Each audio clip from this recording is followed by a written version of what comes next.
നമസ്കാരം. കേരളത്തിൽ കേരള സർക്കാർ അവരുടെ സ്ഥാപനങ്ങളിലെ റിട്ടയർമെന്റ് ഏജ് വർദ്ധിപ്പിക്കുവാനുള്ള ഒരു തീരുമാനത്തിലേക്ക് എത്തിയിരിക്കുന്നു. 56 വയസ്സിൽ നിന്ന് 60 വയസ്സ് ആക്കി മാറ്റാൻ പോവുകയാണ്. ഇത് എങ്ങനെയാണ് നിങ്ങളെപ്പോലുള്ള ഉദ്യോഗാർത്ഥികളെ ബാധിക്കുന്നതെന്നാണ് പറയുന്നത്? ഞങ്ങള് PSC എഴുതിയിട്ടാണ് സർവീസിലേക്ക് കയറുന്നത്. ഞങ്ങൾക്ക് PSC എഴുതാനുള്ള വയസ്സ് 40 വയസ്സിലേക്ക് കൂട്ടിയെങ്കിലും 40 വയസ്സിൽ സർവീസിൽ നമ്മൾ പരീക്ഷ എഴുതി കയറുമ്പം സർവീസിൽ കയറുമ്പോൾ ഒരു 42 വയസ്സെങ്കിലും ആവും.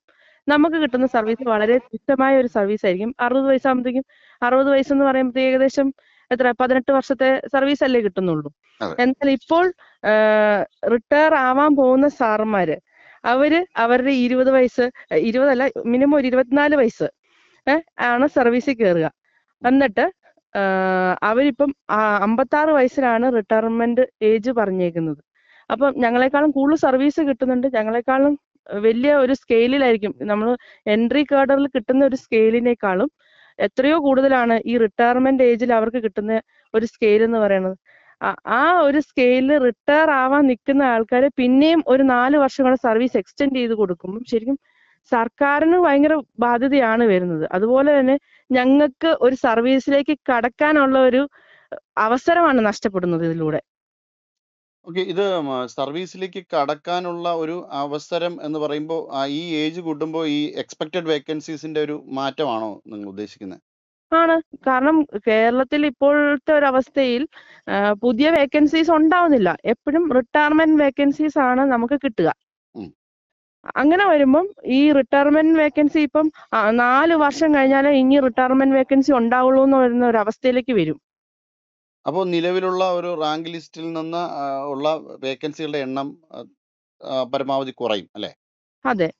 ഇപ്പം നമ്മൾ ഇപ്പം ആരോഗ്യ വകുപ്പില് 56 നിന്ന് 60 ആക്കി ആരോഗ്യ വകുപ്പിലെ ഡോക്ടർമാർക്ക്. അതെന്തുകൊണ്ടാണ്?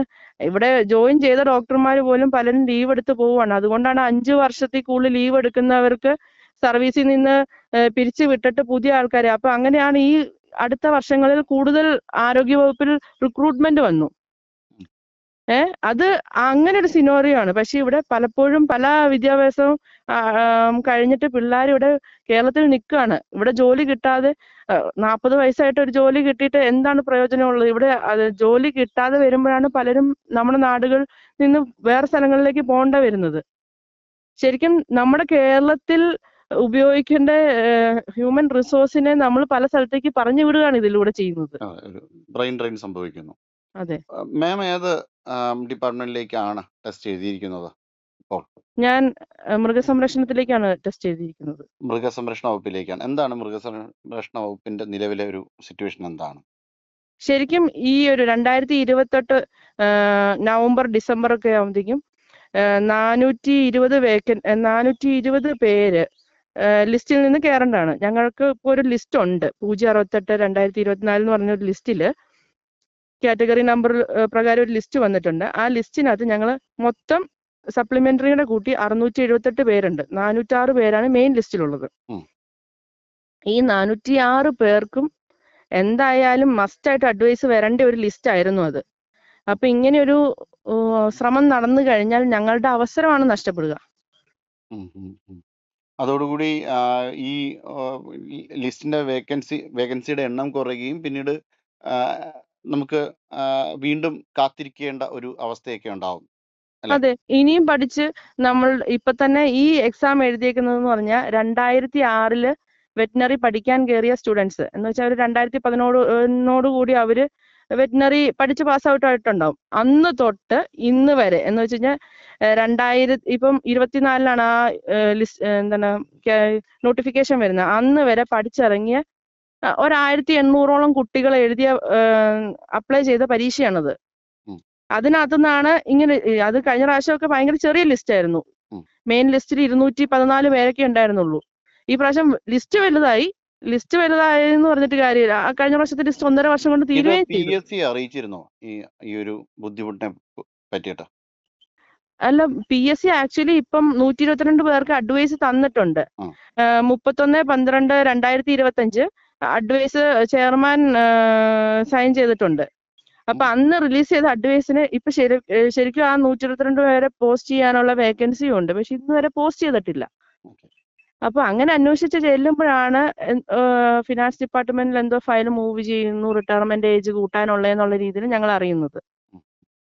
ഇത് സ്റ്റേറ്റ് ഗവൺമെന്റിനെ നിങ്ങൾ നിലവിൽ എവിടെയൊക്കെ അറിയിച്ചിട്ടുണ്ടോ, പരാതിപ്പെട്ടിട്ടുണ്ട്? ഞങ്ങൾ ഈ 2 ദിവസത്തിനുള്ളിലാണ് അറിഞ്ഞത്. ഉം. ഞങ്ങള് ഞങ്ങളുടെ അസോസിയേഷന്റെ ഭാഗമായി പലരെയും കാണുന്നുണ്ട്. ഈ ഒരു സമയം കൊണ്ട് കണ്ടോണ്ടിരിക്കുകയാണ് സത്യം ഉം. പറഞ്ഞ. അല്ല, പരാതിപ്പെട്ടിട്ടില്ല. ഞങ്ങൾ ഡയറക്ടറിനെ ഇന്നലെ പോയി കണ്ടിരുന്നു ഞങ്ങളുടെ മൃഗസംരക്ഷണത്തിന്. അപ്പൊ അങ്ങനെയൊന്നും ഇല്ല, അങ്ങനെയൊന്നും സംഭവിക്കില്ല എന്നുള്ള രീതിയിലാണ് ഡയറക്ടർ ഞങ്ങളോട് പറയുന്നത്. പിന്നെ എന്താണ് ഇങ്ങനൊരു ആശങ്കയ്ക്ക് അടിസ്ഥാനം ഇപ്പോൾ വീണ്ടും? പക്ഷേ ആ ഫയൽ ഇങ്ങനെ മൂവ് ചെയ്തോണ്ടിരിക്കുക. അങ്ങനെ ഒന്നും സംഭവിക്കാനില്ലാത്ത ഒരു ഫയലാണ് ഇങ്ങനെ മൂവ് ചെയ്തോണ്ടിരിക്കുവോ?